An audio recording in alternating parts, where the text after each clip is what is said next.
guys, it's Ameriie and today I am here with my date night tutorial. Now, first I have to mention that the light is going to change a lot. I actually planned on filming this morning at like 5:15 in the morning, and setting up the lighting was a little tricky, so it took me a bit of time. Basically, the sun was coming up and there was all kinds of lighting adjustments going on through this video, so I felt like this video took forever to shoot, but hopefully the lighting isn't too much of a distraction for the video. That said, I know we've been doing some natural looks for the most part, and some of you asked about a date night look, so I wanted to do that. The lighting keeps changing, oh my goodness. So even while filming this, the lighting keeps changing, so I don't know what I'm gonna do when it comes time to editing, oh my goodness. Anyhow, let's get started.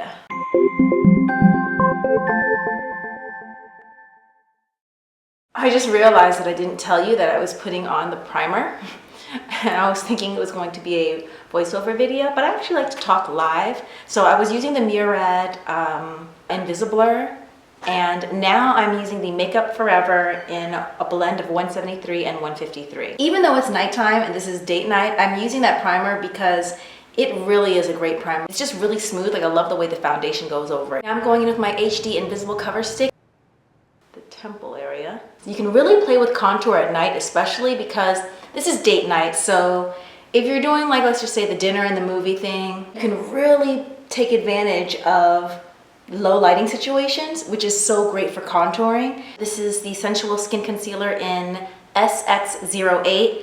Love this one. It's very thick, so I really recommend rubbing it between your fingers. Really warm it up and it thins the product. It makes it for easier application. And a little goes a long way. But this is nighttime, so we're gonna go ahead and go in a little more. I really like these beauty blenders. I've always been a brush girl, but I started using the beauty blenders, and even after I had it for a while, it took me a while to start using it because the first few times I just thought it was okay.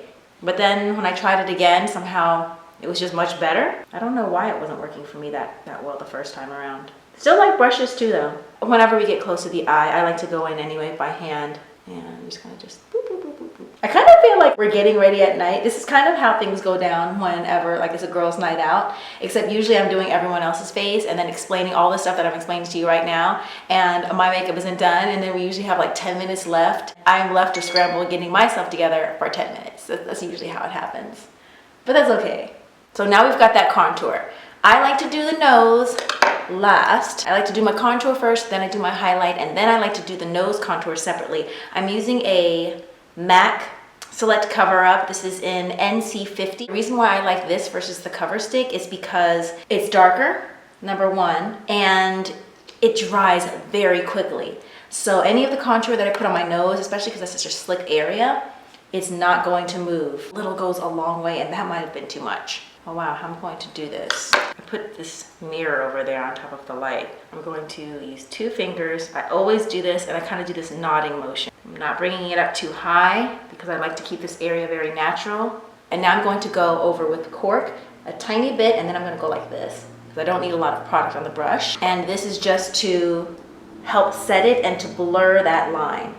So I have the line near the center of the nose, and then of course we have the back side, but first I'm just concentrating on the one near the center, that front side, and it's just about blurring that line while setting it at the same time, and then bringing it down. So on the back end, like where this part is, we're also blending that down and setting that as well. This little mark is going away too. Remember I was telling you about the glasses? I've been wearing my glasses for a while, so it's starting to go away. Now I'm going back in with the Kevyn Aucoin's Sensual Skin Enhancer. I always get that mixed up. It's a very long name. Tiny dot, rubbing that together, right near the eyes. And then I'm going to sweep it up my nose. We're sweeping up. So everything here is still a little raw. We have the contours and everything, but we still need to set it with powder. But before we do that, I like to go in with a blush, a little bit of MAC's Pinch Me. I like to use just a little bit of product first and then build, just to make sure that it doesn't go on too strong. Because whenever you're putting any kind of powder on top of, liquid foundation or anything like that, concealer, highlighter, anything that's liquid, it can stick. So if you put too much on your brush at one time, you might have like an area that's just like way too much product. You can go a little bit more. Again, this is nighttime, dim lighting, add more color. You don't have to be as subtle as you would during the day. And again, once you put powder over it, everything kind of tones down. So you don't really want it to be exactly where you want it at the end at this stage, because it is going to tone down. So it's okay if the color's a little stronger, the contour is a little stronger, all of those things. Once you put powder, it's going to just kind of blur everything. And now I'm going to use a little of that Taj Mahal by NARS. Don't need too much product. Barely sweeping that because it's so strong. Usually I do layer it on top of whatever blush I'm wearing because there's a certain iridescence that I like. It's not glittery, it's just very, very fine. I'm going to use Makeup Forever's HD powder, but I really do need to pick up some zero powder because I just love a good loose powder set. So the first thing that I'm going to do is I'm going to the areas where I put the highlighter, especially under my eye. I like this brush because it's stiff. It's just a little foundation brush I got from Sephora a while ago, but it's quite stiff, so it's going to almost set things in the way a powder puff would. But I do need my loose powder, and I like to use it here to press it down here because I will use a highlighter here. That way we get a nice flat texture. And I'm just gonna go over with my little fluff brush. Go over here. Be careful with your hairline though, because you don't want to make it ghosty along the sides. You don't want to get that product on there. Whenever I'm doing powder on my nose, I like to sweep it up in one direction and sweep it up in the other. That way I don't really mess with the contouring. Now that we set everything and it's matte where we want it, it's time to go in with the highlighter. I'm using Charlotte Tilbury's Filmstar Bronze and Glow in light medium. There where it really pops out. I'm also going to sweep it up. Sweep it up. I really can't wait to try this over Glossier's Quartz, their highlight stick. And sweeping it up, and sweeping it up. Fan this as well, and then I like to do this with my finger. Brushes are great, but sometimes I feel like I just get more precision by using my finger, depending on what it is. Tiny bit here, not much, just a little bit. So we're just getting this area here. I'm going to show you how I use it. Use by hand. I'm using NARS' Smudge Proof Base. This is really great, keeps the eyeshadow in place. It will not budge. I bring it all the way up to the brow bone. Use a bit of this. A bit on the light side. I think I'm going to mix this. It's a bit light, so I'm going to use my Too Faced Natural Matte. Maybe add some nudie to it. Tone down that color just a bit. I'm going in with Dagger. I really just want to go all over. It's going to be my transition color. So this one I'm going to go ahead and put into my eye socket. Don't be afraid to take your time when you're doing the eyeshadows. Again, the same thing with the blush. It can be pretty tough to blend if you get too much product onto your brush at once. Even out anything that needs evening out. I'm going in with a darker color. So I want to make sure that these edges are nice and blurred. And I'm going to use a bit of that Dagger here at the bottom. We're going to smoke out the eye. I'm going to do it all along, almost until I get to the center, but not quite. Now I'm going to add in the darker color. I think Night Flight is the choice. Corner, and bring it over ever so slightly. I love you, little mirror, but you're throwing me off. There, I need to see things in a larger context. Okay, there we go. We're going to connect that, just the outer corner, with what I've done there. So it connects to the top. I like to start at the base, the eyelashes. That way I can really make sure that I have the amount of product I want on there and not overdo it, like not throw a bunch of product in the wrong place. Doing kind of like that little triangle along the crease and just bringing it over just very slightly. The outer corner to everything that I've done above. Now I'm going to go in with a nice little clean brush. You can use the brush that you used for your base color, but I don't want to get this dark color on there. Go in and just go along your edges. Make sure they are blended out. You can keep it round and emphasize the shape here, or you can draw this out. So sometimes I'll keep it this way, sometimes I'll draw it out. Now I'm wondering, what do I want to do? I think I want to draw it out a little bit. Add a little wing there. You'll figure out what you like best with your eye shape, or if you just like them both. It just depends on the occasion.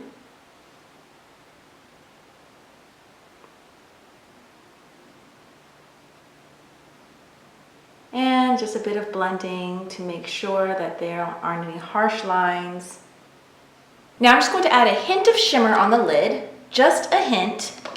I think I'm going to use Armor Or maybe I'll use slanted.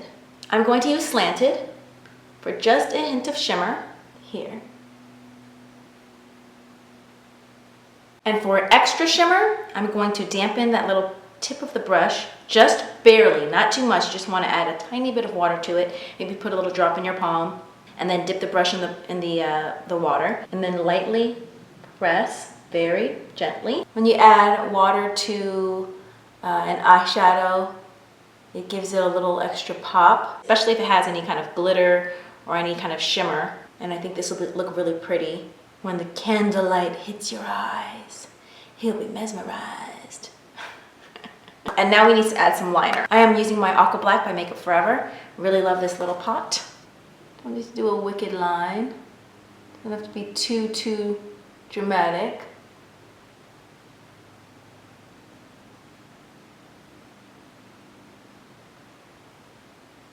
This pot and a good sharp angled brush, it does all the work for you. For the cat eye, it does all of the work.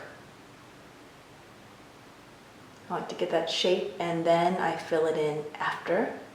Make sure I bring it down to the base. Every time I finish using this though, I always like to get the little piece of tissue, close it off, and I pull it through because it maintains the shape of the brush. That way the next time you want to use it, it'll be in perfect condition. So it's clean for the most part and it's very flat and it'll set that way. Just a little tip. Eyebrows, they're a little bit more sparse than usual, especially on this side because they just kind of shed a bit. I'm using MAC's Spiked. You know when your eyebrows are like shedding a little bit and then you just like run your fingers through and then like more come out and in a way you're kind of like, huh, what's going on? But then there's another part of you that kind of like likes it. Do you know what I mean? Am I the only one? I don't think I'm the only one. Just soften it up. And now I'm going to use my Sills Booster XL by Lancome. This really thickens the lashes and also helps to keep the mascara from smudging. And when I say thickens the lashes, I don't mean thickens the lashes in that it helps your eyelashes grow thicker or anything. I just mean like when you're applying the mascara. I like to give 2 coats of this product. Wait a little. The lighting seems to have gotten a little control of itself because it was going a little crazy. Sorry for the technical difficulties. While I wait for that to dry, actually, I'm going to do my highlight because I do like to do my highlight before I do my mascara.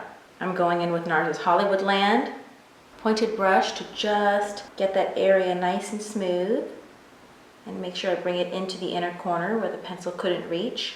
And then I'm going to go back in with my Charlotte Tilbury's highlighter. See, this, you just use this for so many things. And do the inner corner of the eyes. Now, because it's nighttime, we can go a little more than we would during the day. Be a little more dramatic. Just a little bit. Not a lot. You know, I used to be a little more careful with this part. Like, I didn't want to do too much. And then I went to MTV. I did this MTV interview in the UK, and Becca Dudley, who was awesome, had on a lot in the center and it looked really good. I mean, it was definitely a lot, but somehow it still just carried off. It was really, really pretty. It was very similar to this color. Maybe it had like a slight lavender tinge, but when I saw it, I was like, you know what? You can push it a little bit more. You can push that highlighter a little more. Granted, we were also doing a TV interview, and so it was also to help read across the camera. So you don't need to do too much, but it did show me that I could push a little bit more with the inner light than I normally would. So at nighttime is the perfect time to push. Now I'm going to go in with my Lancome Hypnos Drama. The thing about makeup is it's so easy for us to get into a rut, you know? We use the colors we like and you get into a routine and it looks great, but it's also so easy to be a little on the safe side. And it's not until you really just force yourself to push, whether it's with a bold lip color, a bold lip shape, mascara, eyeshadow and eyeshadow color, contouring, anything. Go ahead and push yourself a little further than you want to go and really see for yourself what you like. So now I do it twice because, again, this is nighttime, so I want to be really dramatic with the lashes. Actually, I may go 3 times. But you notice I'm not putting more product on because for the bottom lashes, this is kind of enough. And I'm still lighter on the inner corners. I also didn't line the bottom of my eye. I do that sometimes, and that'll be a whole other thing because there's a certain method to the madness, but this time I just kept it soft and smoky. I like them to be dramatic, but I also like them to be feathery, which is why I don't like to put too much product on at once. If you don't have too much on your brush, you can really get a feathery look, but it'll also dry faster, and then, you know, you might start getting crumbles and everything. So it depends a lot on the mascara that you're using. So now we've got the lashes. I think I want to do a very nude lip. This is Buxom and Undressed. I'm going to use MAC's Honey Love. I'm using Kissable Couture lip gloss. So there we have it. I was going to actually curl my hair or do something, but honestly with the light, the way it's changing, I'm like, okay, I think we're good right now. I'm afraid to get up and lose this moment. So there we go. And I want to do more date nights. Obviously, there's more than one way to do makeup on a date night. So I think this will be fun. So this is technically date night 1.0, and we'll just keep rolling. Let me know what kind of other looks you'd like to see. I do have like I did a red shadow a long time ago, and I love the way that looked, but I want to experiment with doing a red smoky shadow. Let me know in the comments below what you'd like to see. I hope you enjoyed this look. Don't forget to like the video if you liked it. Please share the video. And if you haven't already subscribed, why not? Don't forget to subscribe. Until next time, I'll see you guys later. Bye.